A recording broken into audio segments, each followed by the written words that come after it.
پاکیزہ رزق کا اثر۔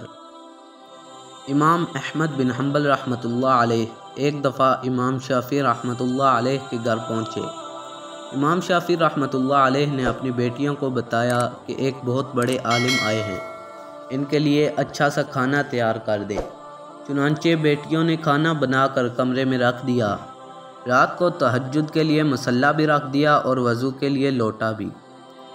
امام احمد بن حنبل رحمۃ اللہ علیہ نے کھانا کھایا اور کچھ دیر بات چیت کرنے کے بعد لیٹ گئے۔ صبح نماز فجر کے لیے مسجد میں تشریف لے گئے۔ بچیاں کمرے میں صفائی کرنے کے لیے آئیں تو دیکھا کہ برتن میں جو 2-3 آدمیوں کا کھانا رکھا تھا وہ سارا ختم۔ مصلی جیسا رکھا تھا ویسے ہی پڑا تھا، پانی جیسے بھرا تھا جوں کا توں موجود تھا۔ یہ دیکھ کر بڑی حیران ہوئی اور ساتھ ہی ذہن میں کچھ بدگمانی سی پیدا ہو گئی کہ ان کی تعریفیں تو بہت سنی تھیں مگر معاملہ تو ایسا نہیں، تہجد بھی نہیں پڑھی اور صبح بھی بے وضو ہی چلے گئے۔ جب امام شافعی رحمۃ اللہ علیہ گھر آئے تو بیٹیوں نے ساری بات کہہ سنائی۔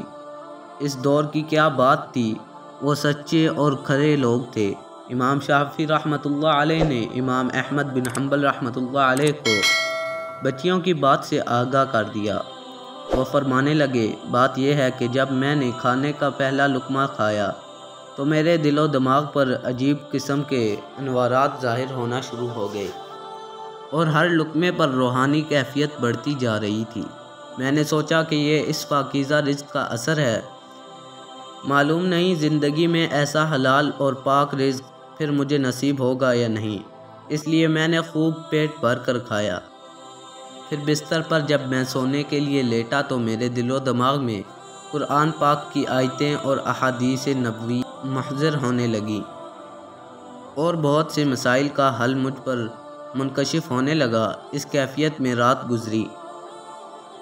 معمول کے مطابق جب نماز تہجد کی جانب میرا دھیان ہوا تو میں نے دل ہی دل میں سوچا کہ علم کا ایک باب سیکھنا 1000 رکعت نوافل پڑھنے سے زیادہ فضیلت رکھتا ہے، لہٰذا میں نے اپنی ساری توجہ انہی مسائل علمیہ کے استنباط و استخراج حل کرنے کی جانب ہی رہی، یہاں تک کہ نماز فجر کا وقت ہو گیا اور میں مسجد چلا گیا۔ رات بھر نہ آنکھ لگی نہ وضو ٹوٹا، اور یہی وجہ تھی کہ وہ وضو کے لیے آپ کا رکھا ہوا پانی اور جائے نماز بھی وہیں اسی حالت میں رکھا رہا اور استعمال کی نوبت ہی نہ آئی، اور میرا گمان ہے کہ یہ آپ کے پاکیزہ رزق کی برکت کا اثر تھا۔